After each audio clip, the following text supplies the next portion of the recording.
Hey viewers, welcome to another game of Casual Pro Gamer.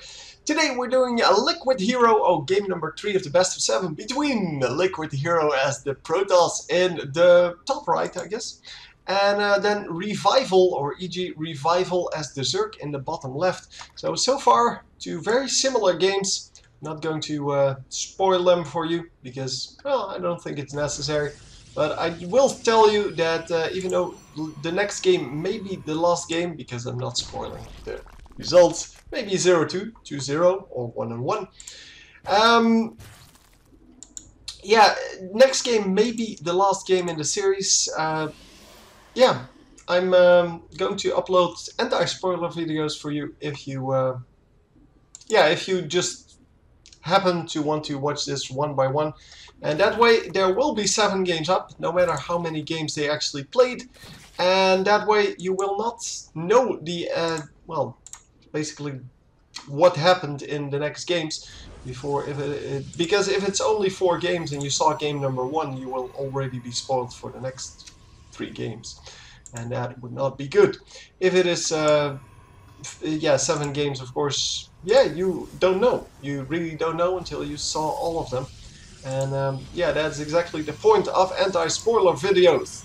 So we do get the gateway, we do get the photon cannon, and we did get the forge all the way in the base, making sure that the Zerglings cannot run around. But with all of these gaps in between nowadays, it doesn't really matter. There are Zerglings in the base already, and man, this is some quick Zerglings already in the base. And he did not upgrade the speed though, so there's at least that. But the Zerglings are going to try to harass as much as possible. Obviously they're not going to pick off that many drones, especially without the speed upgrade and, well, other upgrades. But they are going to attempt to do so to, well, disrupt the mining basically. And that is exactly what we see here. We see that the mining gets disrupted quite heavily. Finally, one of the probes goes down. But that is, I think, the only one. So, oh, whoa, wait. Three of them killed. Yeah, there may be some killing going on over here. And plus, I think he got 2 over here, but I wasn't sure, so I didn't really call it. And there might be a 4th one over here. Yeah, of course. So, it is 3 versus 2 in the bases, and 4 workers lost. 4 workers is a pretty big deal. But because he had no army out yet, yeah, it's impossible to defend this. So obviously if he had like 2-3 probes over here, the cannon would have taken out every single one of those Zerglings. But because he didn't, he went for kind of a greed, well, kind of greed mode, and just didn't put the probe in this gap. That's why he kind of lost that, but, well, 4 probes is not the worst thing to happen. I mean, it's just, well, it's just 4 probes. You can easily rebuild them, especially with the chrono boost. And he is using the chrono boost to get this. Obviously, he's also chrono boosting out one of the, well, one of his army guys, because you don't want to have no army for the second battle that's going to happen. And, yeah, the overlords are going to scout around, going to, well, want to get the information whether there is an army out. But obviously on this map it's not as easy. You cannot really go all the way in here to scout, so there's no high ground over here to scout that. And yeah, that would have been nice if that were true.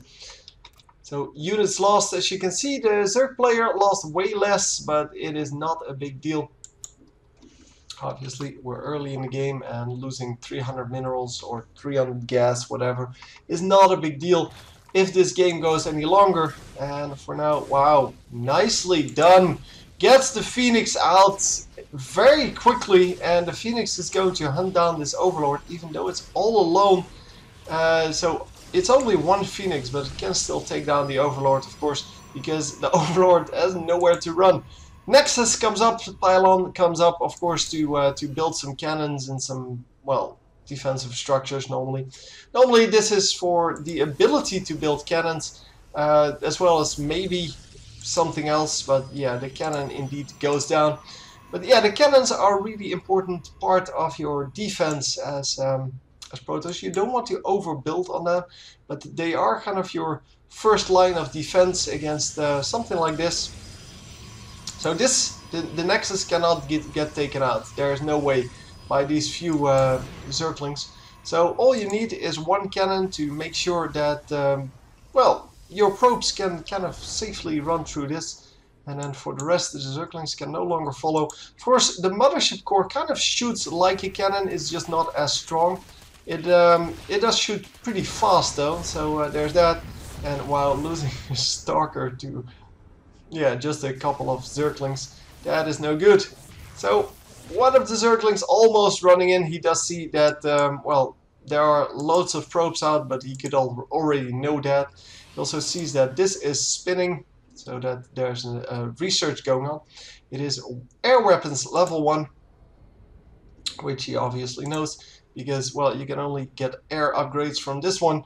And most people go for air weapons first, and then go for, well, normally they don't even go for the later upgrades, so for the armor upgrades, because, yeah, if you get countered in the air, you, as Protoss, you normally go for something else, unless you're going for heavy air, but that is not the case here. So loads of units coming in, a lot of Zerglings, but also Roaches following that up, and of course these Void Rays are going to be great against the Roaches. Look at the amount of damage it does versus the Roaches.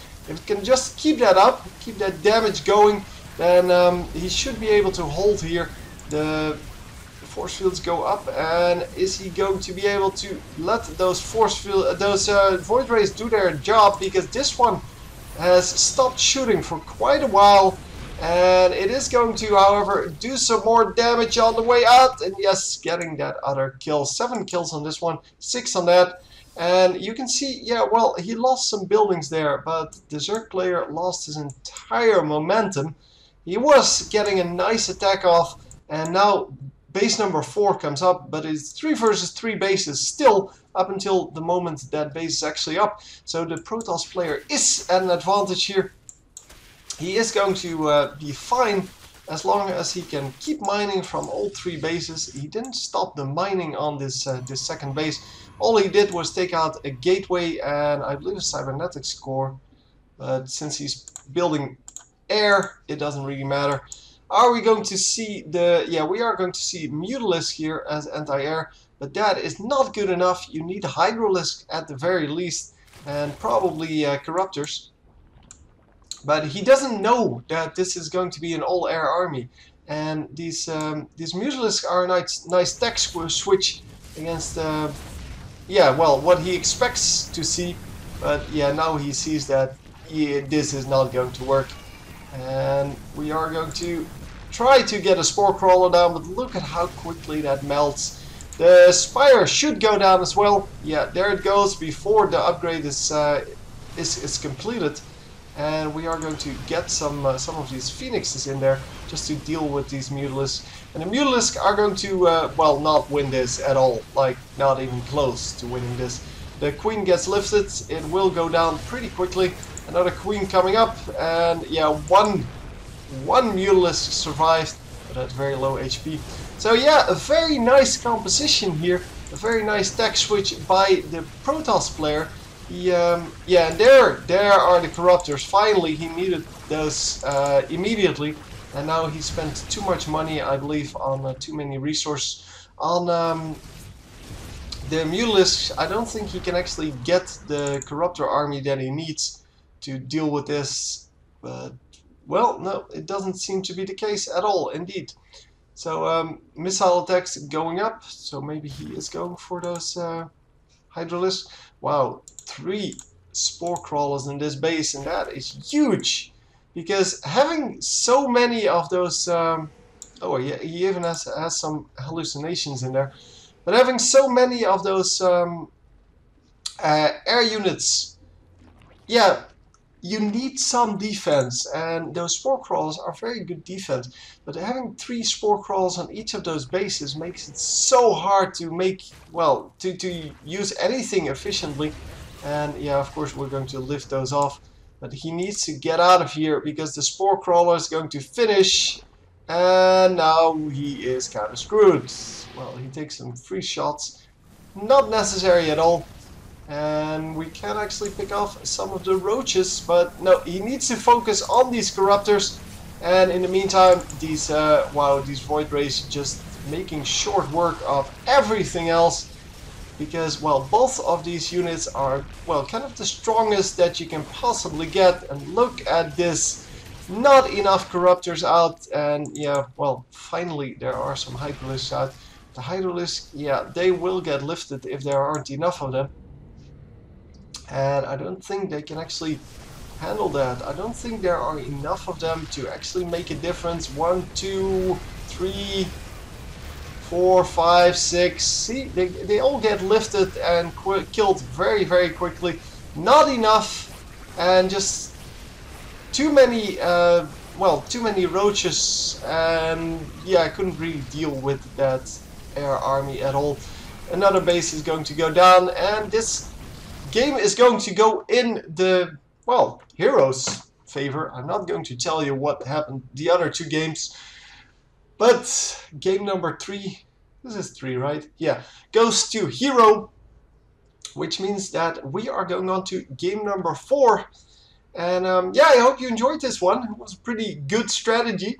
Definitely something other than what we normally see. And yeah, he just, as I said, he couldn't deal with the air army, just didn't have any anti-air, and the air was just too strong to just let it go, and he was too late producing anything else. Still no missile attacks completed. Yeah, still producing roaches even though he's up against void rays. So yeah, it didn't really work out for him. Hope you enjoyed, and I will see you next time. GG.